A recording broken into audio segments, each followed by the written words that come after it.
सिंगार बेकार बा। कहा अब हम सिंगार ही न करब।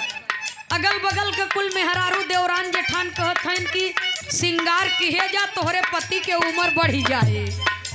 तब दुल्हनिया कहता कजरा मई वही दिन दे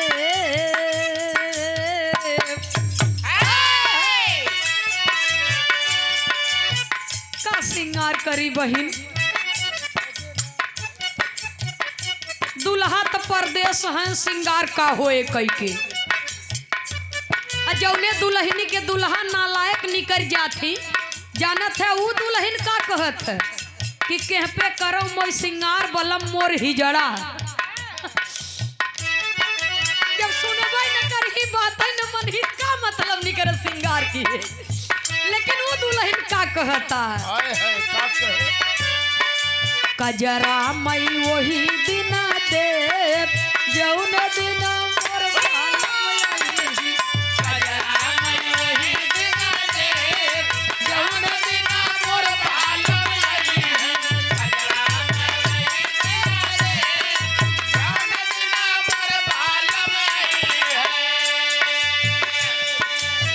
लिख लिख पतिया विपतिया पठावा।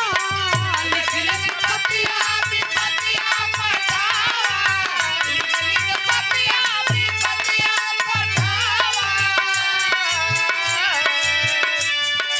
पतियों के अपने जब बहू न पावा।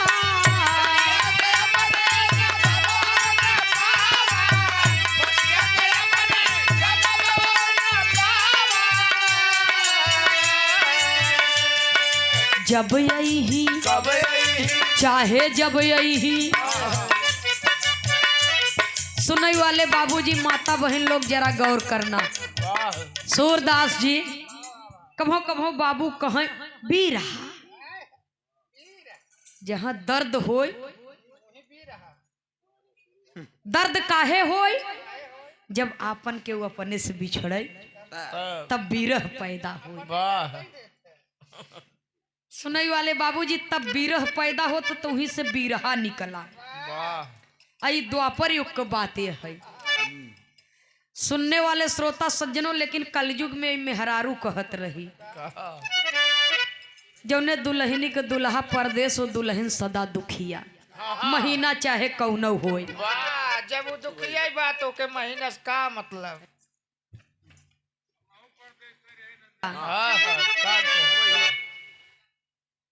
अरे लिख लिख पतिया विपतिया भेजावा। पतियों के अपने जब बबू न पावा।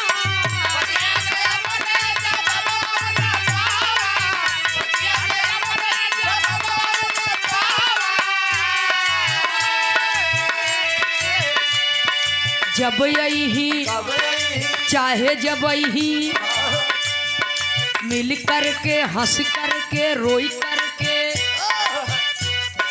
दिल के विपत कही दे जौन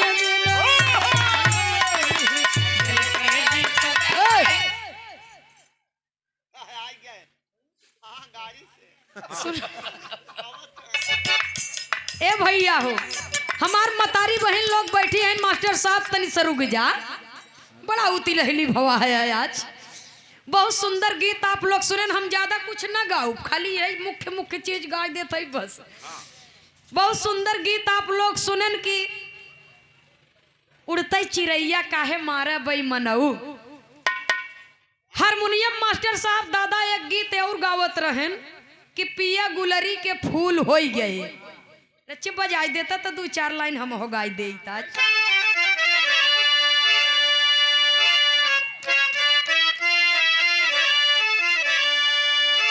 एक दुल्हन अपने दुल्हा बदे कहत रही यह बरे कि दुल्हवा माई के सुनाई कि मेहरी के सुनाई।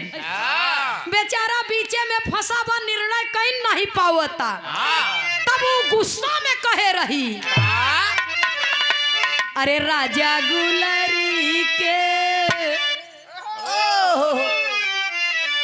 कि राजा गुलरी के फूल हो गए।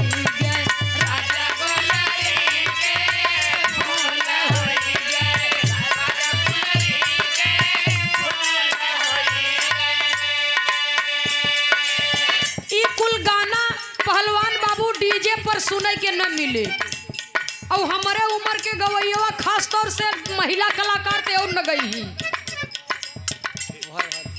लेकिन ये हमारे पूर्वजन का धरोहर आई हमार ना हो, ये आप लोगन का गाना है। हम सब तो बिरहिया हो गए, ढोल हारमोनिया का सहारा ले लिया, लेकिन ये आप लोगन का गाना है।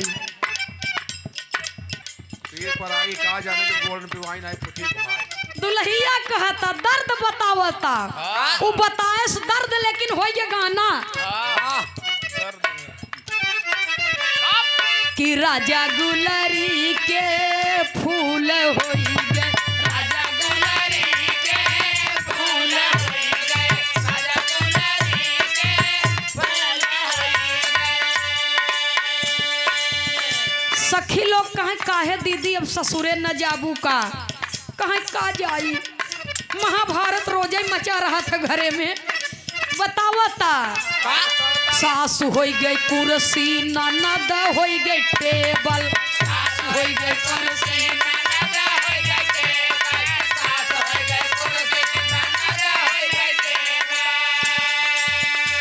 और खींचा तानी में जानत हूँ हमारे उनकर का दशा भई, का भइल कि पिया बिचवई में ई सटूल होई गए, पिया बिचवई में सटूल होई गए, पिया बिचवई में सटूल होई गए।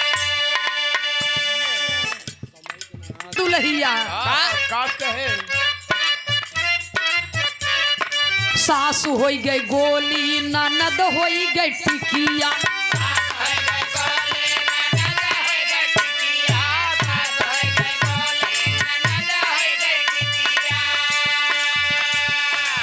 पहले के समय में मिलत रहा, तबीयत खराब रहा, खास तौर से पेट ओट ज्यादा गड़बड़ रहा। मेट्रो जेल ब्लॉक में दवा मिलत रही, पियर दवाई टिकिया रहा, खाई ले तो मन खराब भर है। सुनई वाले बाबूजी ही बड़े कहताऊ कि वैसे ही हमार सासु ननद हईन, मन खराब कर दी थी। सासु होई गई गोली, ननद होई गई टिकिया, सास होई गई गोली, ननद होई गई टिकिया, सास होई गई गोली, ननद होई गई टिकिया। हे राजा बिचवई में कई पसूल होई गए, राजा बिचवई में कई पसूल होई गए, राजा बिचवई में कई पसूल होई गए। अब एक लाइन और कहता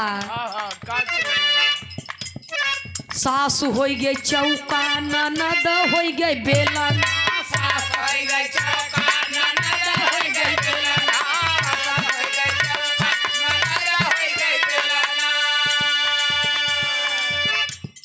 और गावत है कि एक परंपरा रही, हमारे पूर्वजों ने अश्लीलता छोड़ करके ऐसे मिट्टी से जुड़ी हुई गीतों को गा करके देश नहीं बल्कि विदेशों में बिरहा विधा के परचम को फहराया। और खास तौर से बाबूराम कैलाश यादव जी, वो अक्सर अपनी माँ बहनों की गीत गाया करते थे बाबूजी। और आज तक कुल कर्म कई नावत हैं, तब बस बहुत ज्यादा साल भर, बहुत ज्यादा जही उड़ के 1.5 साल 2 साल में काम खत्म। उनकर समझिन में नहीं आया कि ये करुण रस गावत हैं कि वीर रस गावत हैं कि हास रस गावत हैं, सब स्वर है भैया हो। लेकिन ये पूर्वज लोग ऐसा गीत गाए हमारी माताओं बहनों का कि जब हास्य गावे तो समझ में आवे कि हास्य रस रहा है, वीर रस गावे तो तब समझ में आवे, और करुण गावे तब समझ में आवे। बाबूजी आवाज का उतार चढ़ाव बना रहा, एक पहचान बना करके चले गए। सुनने वाले श्रोता सज्जनों तब कहता हूँ सास होई गई चौका, ननद होई गई बेलना, सास होई गई चौका, ननद होई गई बेलना, सास होई गई चौका, ननद होई गई बेलना। हे राजा भीतरी के चूल्ह होई गई,